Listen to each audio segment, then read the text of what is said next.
우리가 신앙생활을 하다 보면 참 신비한 경험을 하게 됩니다. 그것은 성경에 오래전에 기록된 예언이 실제 역사 속에서 성취되는 것을 보는 것입니다. 특별히 하나님의 아들 메시아 예수 그리스도께서 오실 것을 수백 년 전에 예언하신 말씀이 실제 역사 속에서 성취되었습니다. 또한 장차 오실 메시아 재림에 대한 예언도 하나씩 이루어져 가는 것을 보면 성경의 예언은 단순한 이야기가 아니라 역사 속에서 실제로 이루어지는 하나님의 능력 있는 말씀임을 알 수 있습니다. 우리가 살펴볼 스가랴 12장과 13장도 마찬가지입니다. 이 본문 말씀에는 메시아께서 오실 것과 하나님께서 예루살렘을 구원하실 것이 예언되어 있고 그 예언이 역사 속에서 실제로 성취되는 모습을 보여줍니다. 자, 오늘은 본문 스가랴 12장만 읽고 13장은 핵심 내용만 요약하여 살펴보겠습니다. 스가랴 12장 다 같이 한 목소리로 봉독합시다. 시작. 주님의 말씀이다. 이것은 이스라엘을 두고 하신 주님의 경고 말씀이다. 하늘을 펴신 분, 땅에 기초를 놓으신 분, 사람 안에 영을 만들어주신 분께서 말씀하신다.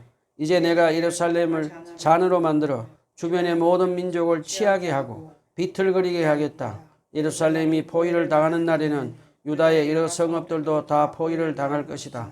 그날에 세상 모든 이방 민족이 예루살렘에 대항하여 집결할 때에 내가 예루살렘을 바위가 되게 할 것이니 모든 민족이 힘을 다하여 밀어도 꿈쩍도 하지 않을 것이다. 그 바위를 들어 올리려고 하는 자는 누구든지 상처를 입을 것이다. 그날에 내가 모든 말을 쳐서 놀라게 하며 말탄 자를 쳐서 미치게 할 것이다.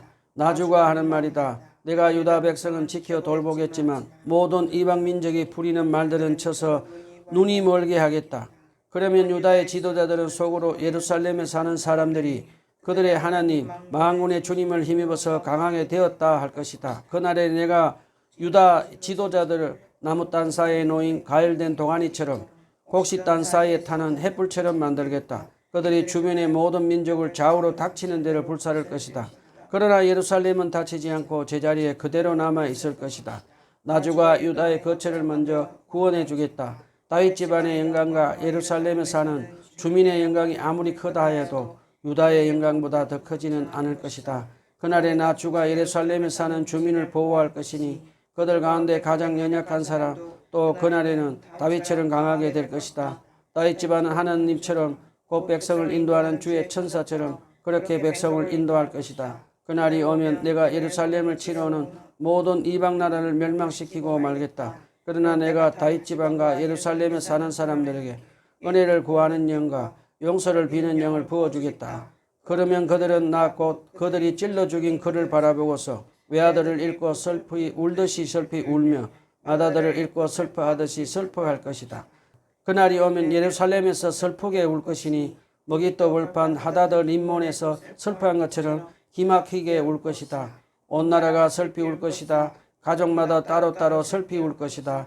다윗 집안의 가족도 따로 슬피 울 것이며 그 집안 여인들도 따로 슬피 울 것이다. 나단 집안의 가족들도 따로 슬피 울 것이며 그 집안의 여인들도 따로 슬피 울 것이다. 레위 집안의 가족들이 따로 슬피 울 것이며 그 집안 여인들도 따로 슬피 울 것이다. 시므이 집안의 가족들이 따로 슬피 울 것이며 그 집안 여인들도 따로 슬피 울 것이다. 그 밖에 남아있는 모든 집안의 가족들도 따로 슬피 울 것이며 각 집안의 여인들도 따로 슬피 울 것이다. 자, 오늘 본문 스가랴 12장 스가랴 시대의 예루살렘은 어떤 형편인지 우리 한번 알아봅시다. 그 당시 예루살렘은 페르시아에 속한 조그마한 지방으로 살면서 늘 적들에 둘러싸여 언제 공격당할지 모르는 불안함 속에서 살고 있었습니다.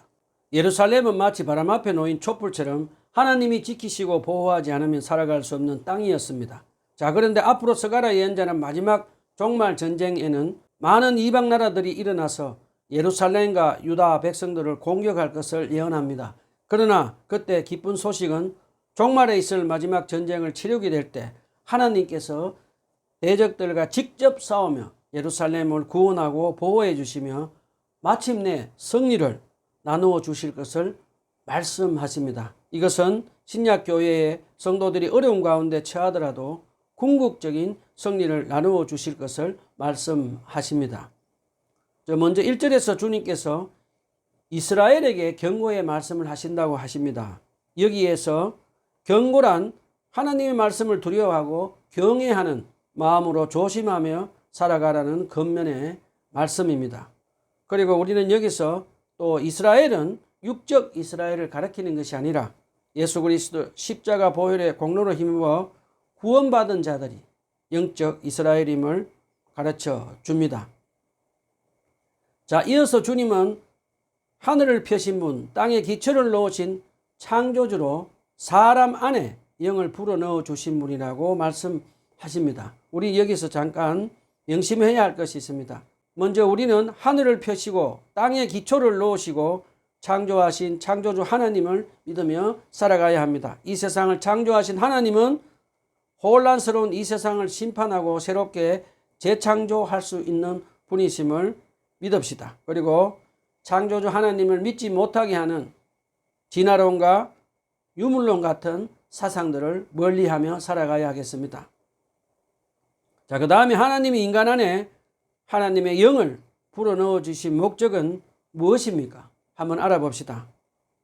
하나님과 인간의 관계가 단지 창조주와 피조물의 관계에 그치지 않고 마치 아버지와 자녀처럼 영적으로 교제하며 하나님 뜻에 순종하며 살아가야 한다는 것을 우리에게 가르쳐 주십니다. 자, 본문을 계속해서 알아봅시다. 하나님이 마지막 전쟁에서 예루살렘에게 어떻게 승리하게 하셨는지 한번 알아봅시다. 2절에 보면 하나님께서 이스라엘에게 심판의 제한이 되게 하셔서 마치 원수들이 그 잔에 담긴 포도주를 마시고 취해서 비틀거리며 스스로 멸망하게 하신다고 하십니다. 이어서 하나님은 3절에서는 이스라엘이 무거운 바위돌이 되어서 이방 나라들이 무거운 바위돌을 돌다가 부딪혀서 상처를 입게 해서 그 원수들을 물리칠 것이라고 말씀하십니다. 이어서 4절입니다. 그날에 내가 모든 말을 쳐서 놀라게 하며 말탄자를 쳐서 미치게 할 것이다. 이 장면은 마치 하나님께서 홍해에서 이집트의 바로 군대를 혼란에 빠뜨려 멸망시킨 것을 연상케 합니다. 하나님께서는 원수들을 심판하실 때 단순히 외부의 힘으로만 치시는 것이 아니라 그들 스스로 혼란에 빠져 서로 칼을 휘두르게 하심으로 자중질환을 일으키게 해서 심판하시는 모습을 볼 수 있습니다. 우리는 여기서 하나님을 대적하고 그분의 백성을 공격하는 자들에게 하나님께서 초자연적인 능력으로 혼란을 일으켜서 결국 아군끼리 서로 죽이게 하시는 심판의 모습입니다. 4절 후반부입니다. 나 주가 하는 말이다. 내가 유다 백성은 지켜 돌보겠지만 모든 이방 민족이 부리는 말들은 쳐서 눈이 멀게 하겠다. 이 말씀은 하나님이 엘리사 시대에 시리아 침략자들이 앞을 못 보도록 눈을 멀게 한 것을 떠오르게 합니다. 자, 계속해서 본문 5절에는 하나님은 유다 지도자들은 예루살렘 백성들이 주님의 힘을 힘입어서 대적자들과 전쟁을 한 것을 보고 유다 지도자들은 힘을 얻는다고 말씀하십니다. 그리고 6절에서 하나님은 유다 지도자들과 함께 하시며 그들이 전쟁에서 하나님의 승리에 결정적인 역할을 할 것을 말씀하십니다.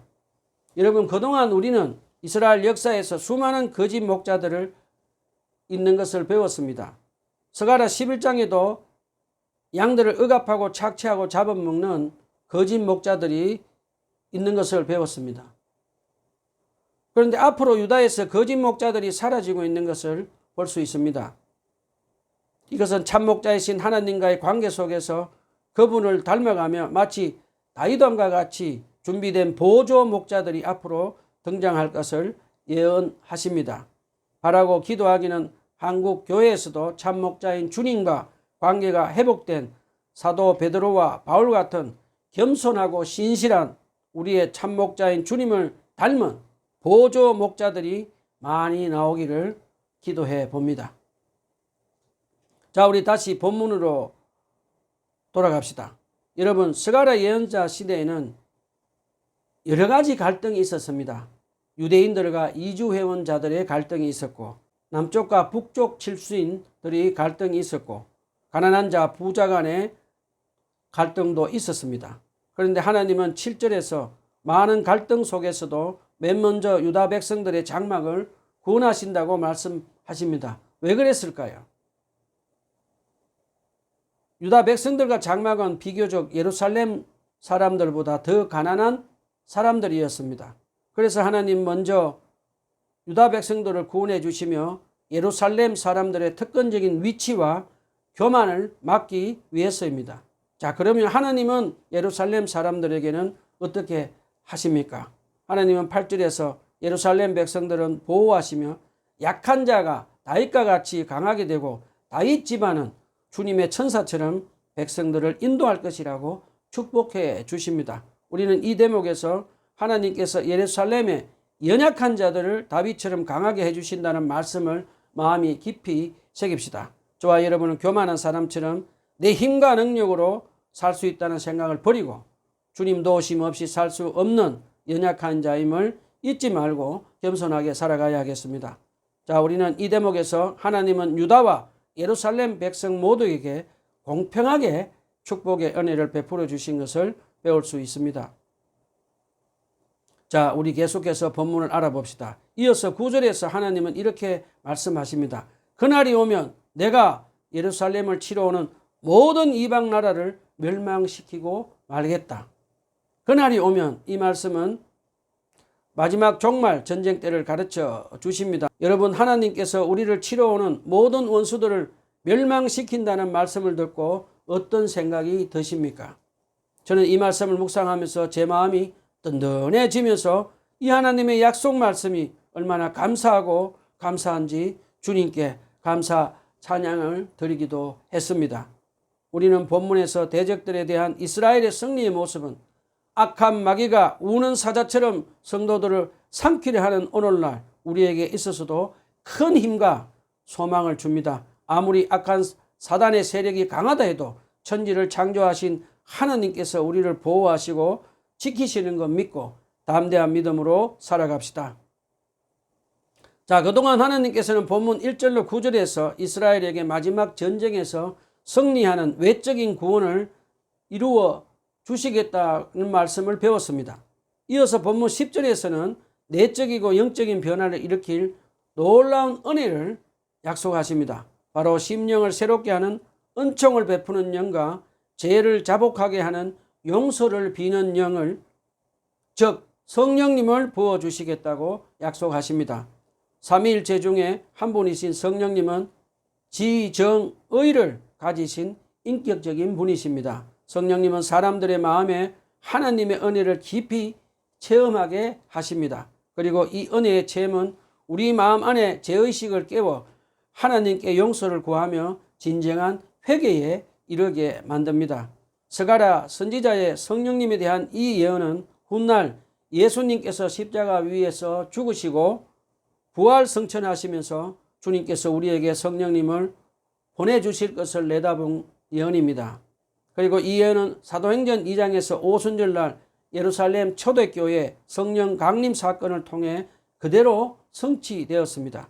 자, 이어서 스가랴 12장 10절 후반부를 제가 한번 읽어보겠습니다.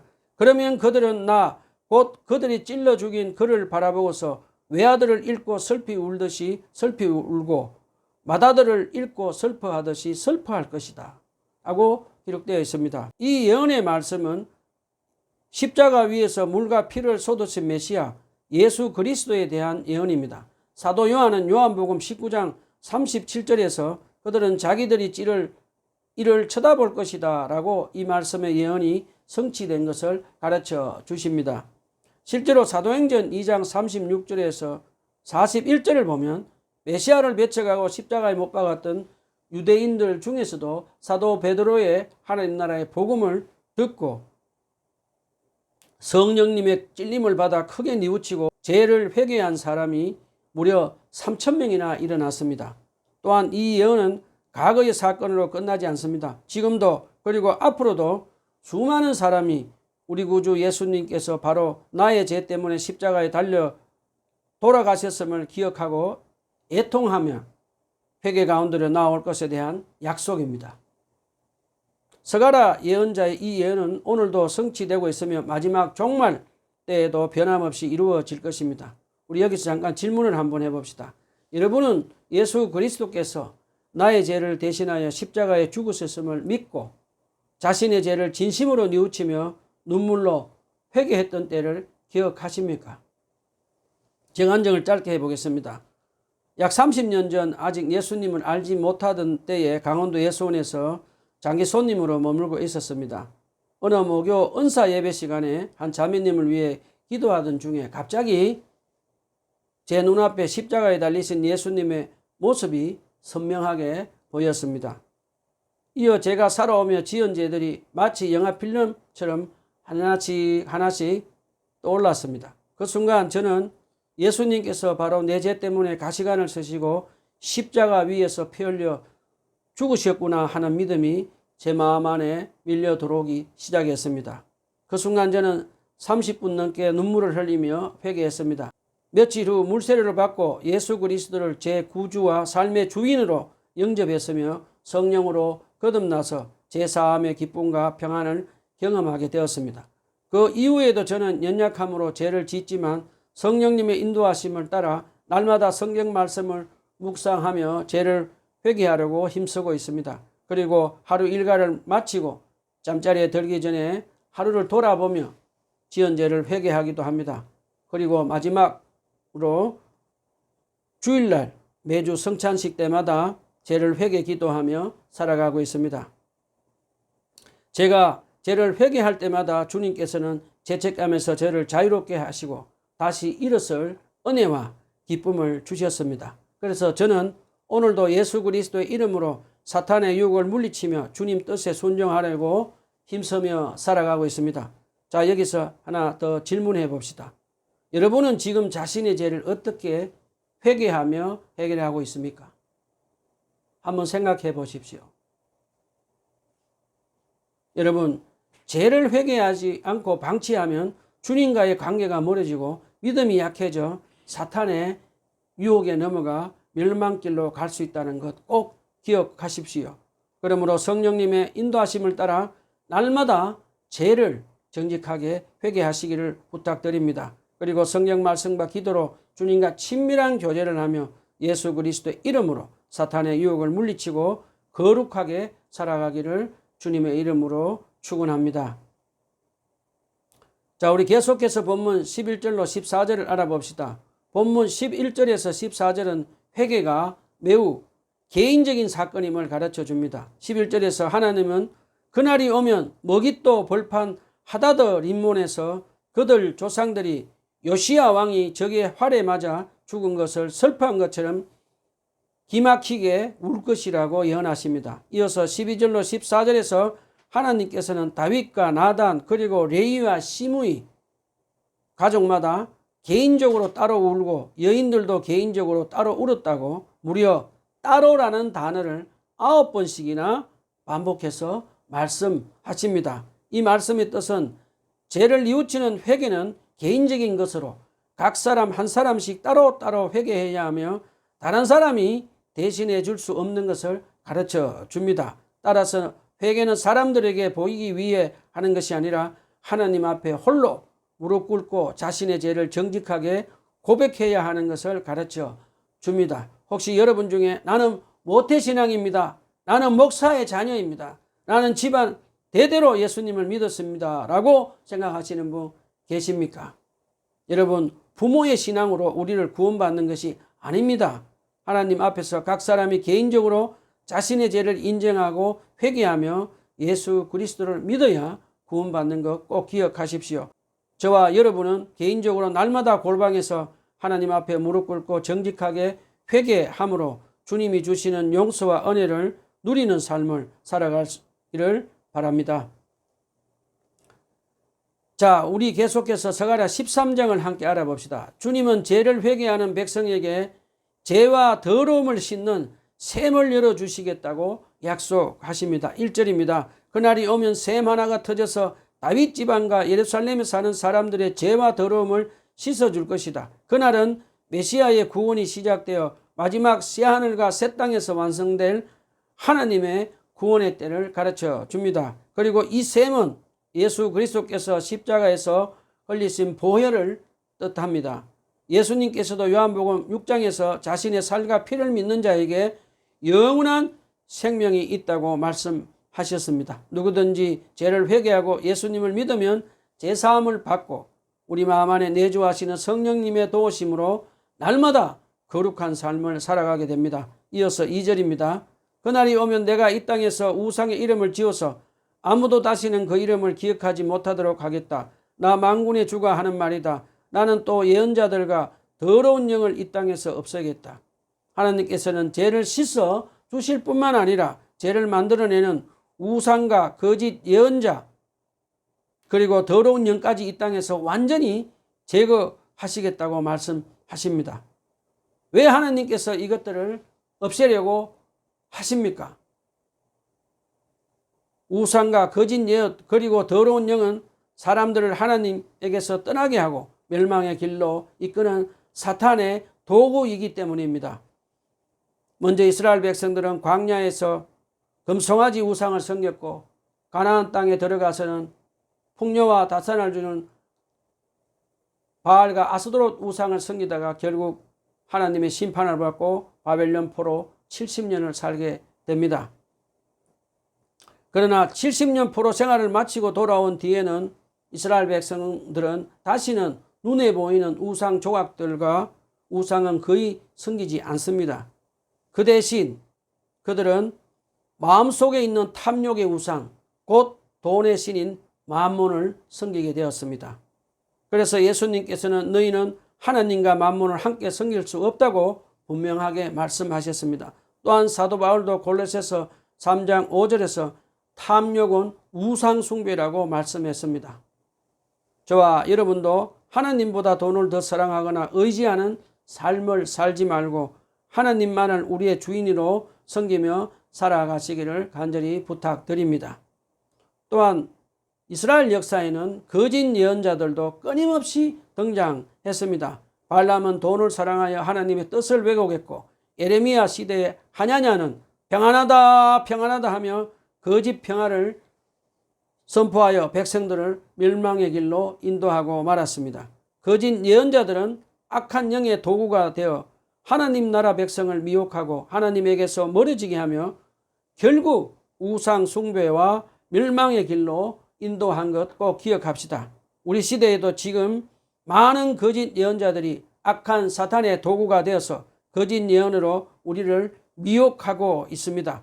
그러므로 저와 여러분은 날마다 성경 말씀과 기도로 주님과 친밀한 교제를 해서 성령 충만함을 받읍시다. 그 다음에 거룩하신 성령님의 도우심으로 영적인 분별력을 가지고 악한 사단의 거짓 가르침과 속임수에 미혹되지 말고 끝까지 주님만 따라가는 성도들이 다 되었으면 좋겠습니다. 자, 이어지는 3절로 6절에서는 마지막 때의 거짓 예언과 우상 숭배가 완전히 사라질 것을 보여줍니다. 악한 영의 미혹을 받아 거짓 예언하는 자는 설령 가장 가까운 자식이라 할지라도 부모조차 용납하지 않을 만큼 하나님께서는 거짓 예언의 죄를 철저히 심판하십니다. 그리고 거짓 예언자들이 숨어 살지라도 하나님은 하나도 남김없이 찾아서 제거하시고 자기 백성을 거룩하게 하실 것을 가르쳐 주십니다.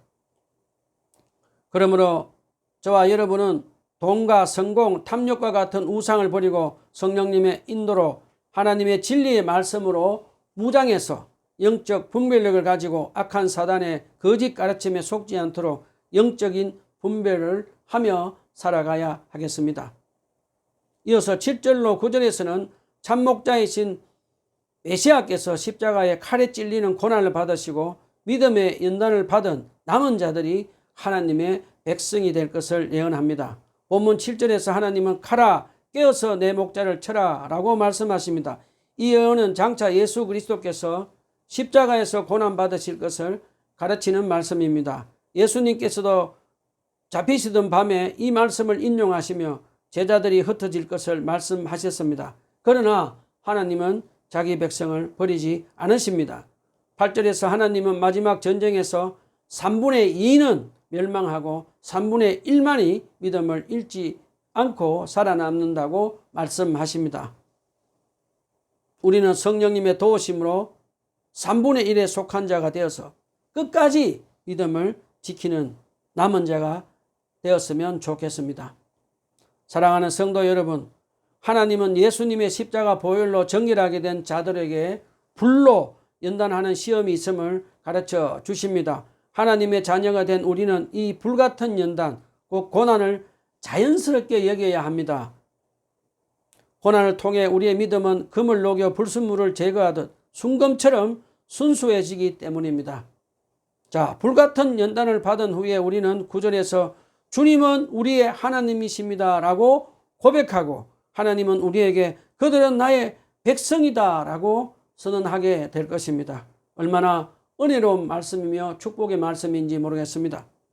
사랑하는 형제 자매 여러분, 마지막 시대를 사는 우리는 믿음 때문에 고난과 연단을 받을 때가 있습니다. 그러나 하나님 아버지는 그 과정을 통해 하나님의 자녀인 우리를 더욱 거룩하게 하시고 끝까지 우리의 믿음을 지켜주십니다. 그러므로 우리는 어떤 어려움 속에서도 낙심하지 맙시다. 하나님이 주시는 불같은 연단은 우리를 버리시는 것이 아니라 우리를 더욱 거룩하게 하시는 하나님의 사랑의 손길입니다. 그러므로 저와 여러분은 끝까지 주님만 의지하며 승리하는 성도들이 다 되시기를 주님의 이름으로 축원합니다. 자, 말씀을 정리합시다. 사랑하는 성도 여러분, 첫째, 하나님께서는 마지막 날 자기 백성을 반드시 구원하시고 끝까지 지켜주십니다. 이 약속의 말씀을 굳게 믿으며 살아갑시다. 둘째, 우리는 예수 그리스도의 보혈을 의지하며 우리 안에 내주하시는 성령님의 인도하심을 따라 날마다 죄를 회개하고 거룩한 삶을 살아갑시다. 마지막으로 어떤 고난과 연단 가운데서도 믿음 잃지 말고 끝까지 기도로 성령님의 도우심을 받아서 주님만 의지하며 승리하며 사는 저와 여러분이 다 되시기를 주님의 이름으로 축원합니다. 아멘. 기도합시다.